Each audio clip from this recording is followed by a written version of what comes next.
Hello বন্ধুরা, তো আমি আজকে তোমাদের মাঝে একটা জিনিস শেয়ার করব। যেই জিনিসটা হচ্ছে অত্যন্ত গুরুত্বপূর্ণ জিনিস। যে জিনিসটার নাম বলি যে কি কি পদ্ধতিতে আমরা বিভিন্ন রকম শাক সবজি ফসল উৎপন্ন করে থাকি, সেই বিষয়টা নিয়ে আমি আজকে আলোচনা করব। তো বিষয়টা খুব অত্যন্ত গুরুত্বপূর্ণ।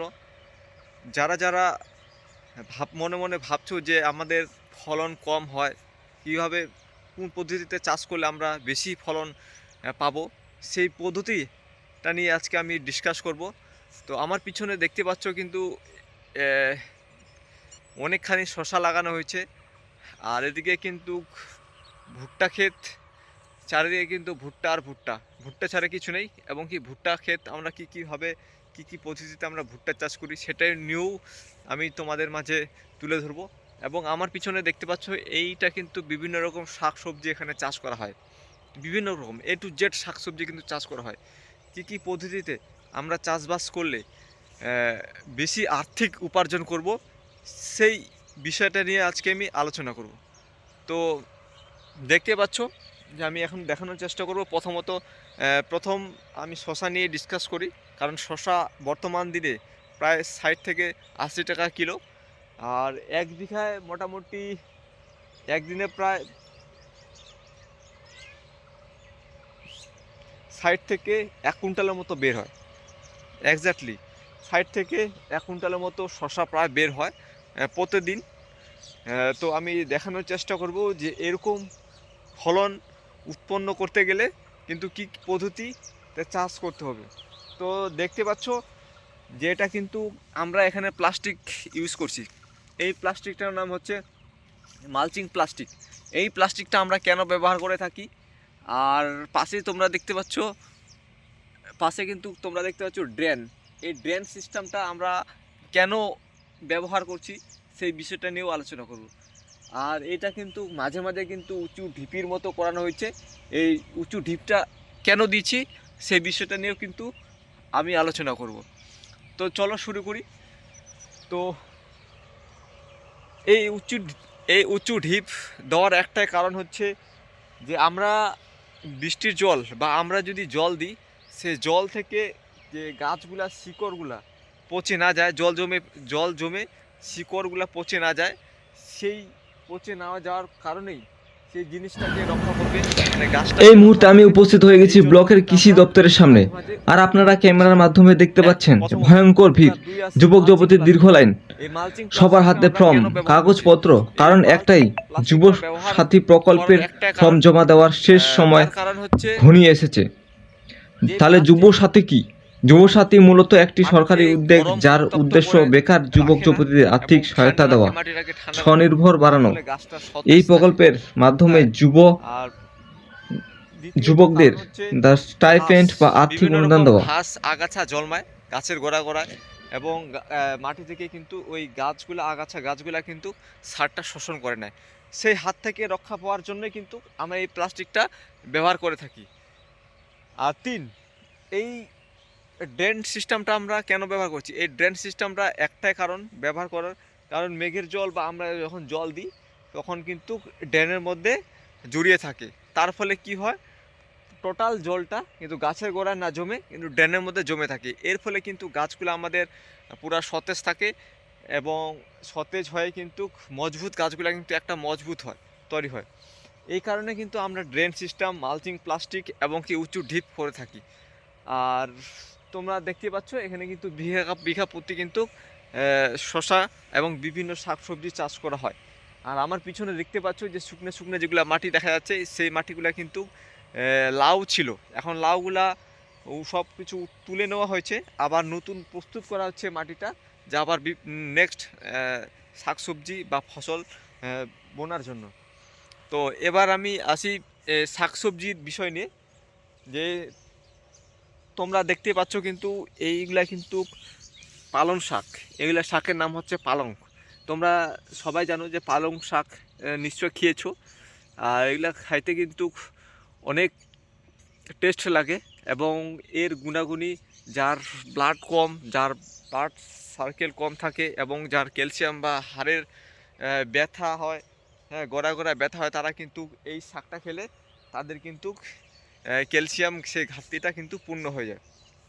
এই হচ্ছে পালং শাক। আর মাঝে মাঝে কিন্তু আমরা কিন্তু দেখার চেষ্টা করব। আর এইদিকে কিন্তু ডাঁটার শাক লাগানো হয়েছে। এই ডাঁটাগুলো কিন্তু ছোট ছোট আছে, বড় হবে, কিন্তু আস্তে আস্তে করে বড় হচ্ছে, প্রায় আর এক সপ্তাহ গেলে কিন্তু বড় বড় হয়ে যাবে। হ্যাঁ, এটা হচ্ছে কিন্তু ডাঁটার শাক।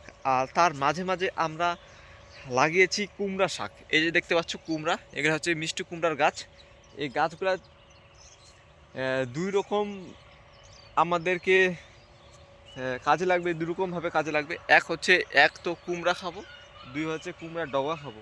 এই ডগাগুলা কিন্তু এখনকার দিনে কিন্তু 20 টাকা বা 30 টাকা করে জোড়া বিক্রি হয় মার্কেটে। এখন কিন্তু সেরকম পাওয়া যায় না। তো মিষ্টি কুমড়ার গাছ লাগাচ্ছি।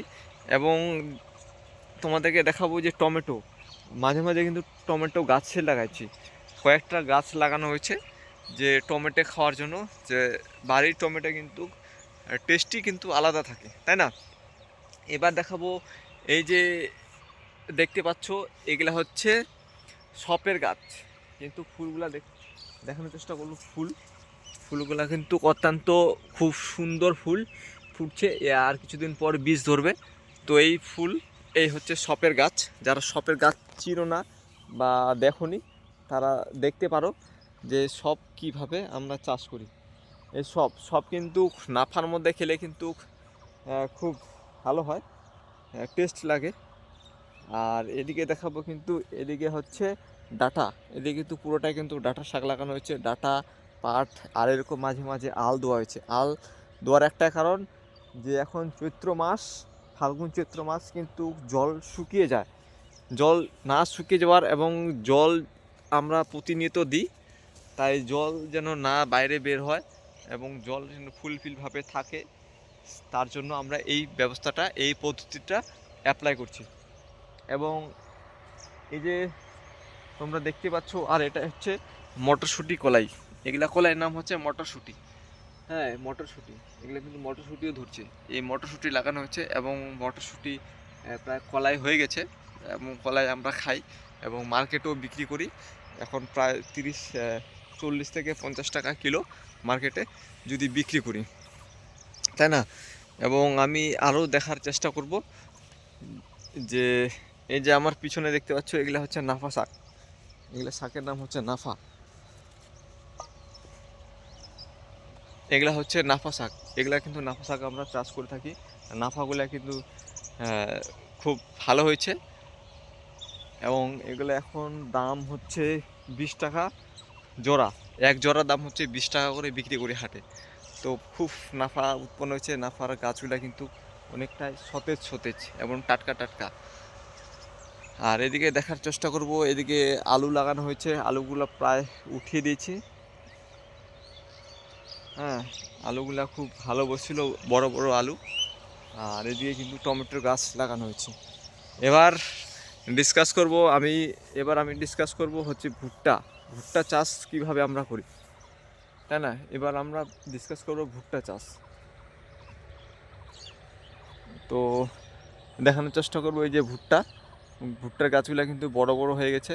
যে ভুট্টা চাষ, এটা এখনকার দিনে বর্তমান বাজারে অর্থকারী ফসল হচ্ছে আমাদের ভুট্টার দাম প্রায়, যখন আমরা কাঠামান্ডির সময় থাকে, প্রায় 2000 টাকা করে।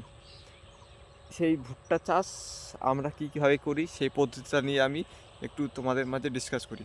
প্রথমত আমরা জমিটা যদি শুকিয়ে যায়, তখন আমাদের জল দিতে হয়। জল দেওয়ার পরে, যখন জল দেওয়ার পরে সেটা চাষ করি, 2 থেকে 3 চাষ দিই, এবং ডিএপি, ইউরিয়া, পটাশ সার দিই জমির মধ্যে, ক্ষেতের মধ্যে।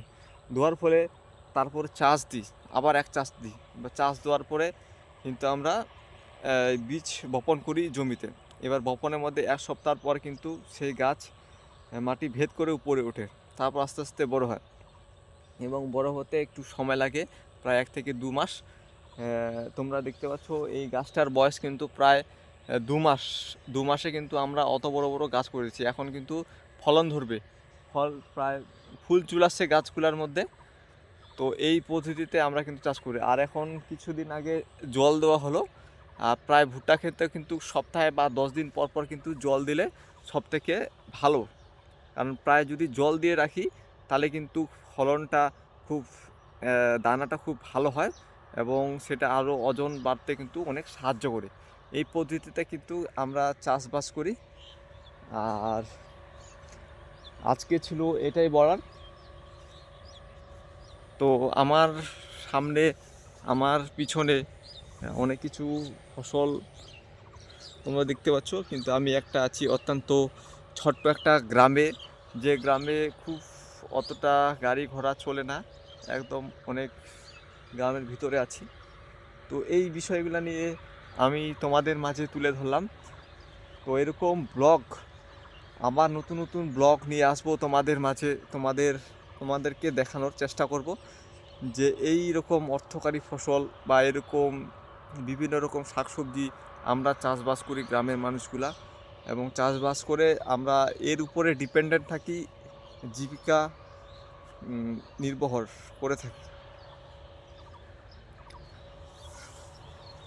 তো এবার দেখাবো আমি লেবু চাষ কিভাবে করি, লেবু বাগান দেখাবো, এবং লেবুর কিন্তু ফুল ধরছে। এই দেখতে পাচ্ছ, এটা হচ্ছে লেবু বাগান। এই বাগানটা হচ্ছে লেবু কিন্তু অনেক ফুল ধরছে। আমি দেখানোর চেষ্টা করছি। এই যে এইটা হচ্ছে লেবু বাগান, অনেক কিন্তু লেবুর ফুল ধরছে। আর কয়েকদিন পর কিন্তু লেবু ধরবে। তো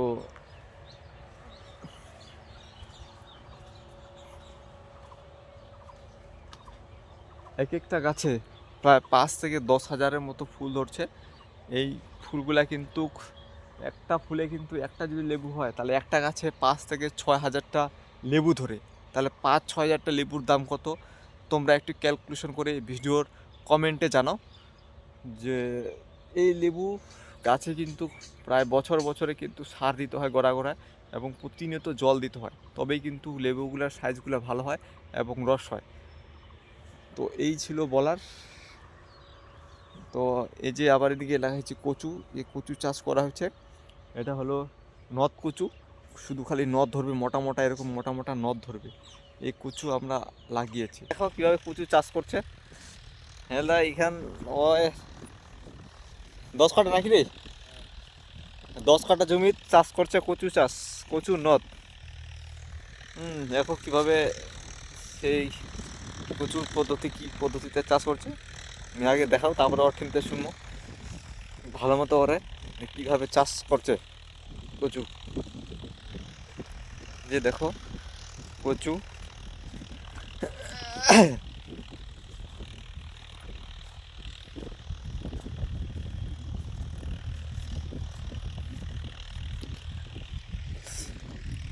তো এই যে হচ্ছে কচু, 10 কাঠা জমির উপর কচু চাষ করিছে। তো কচুখান খুব দেখতে ভালো লাগিল।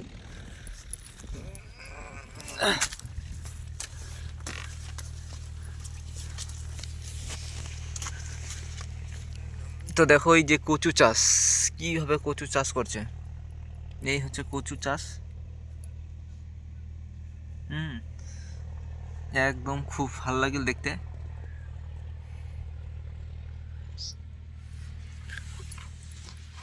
তো মোহ আইচু কচুর বীজ নিবা।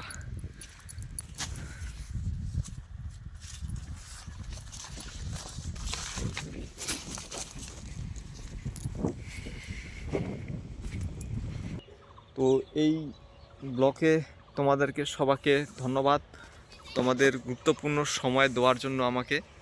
তো ভিডিওটা যদি ভালো লাগে অবশ্যই লাইক, কমেন্ট এবং বন্ধুদের মাঝে শেয়ার করো।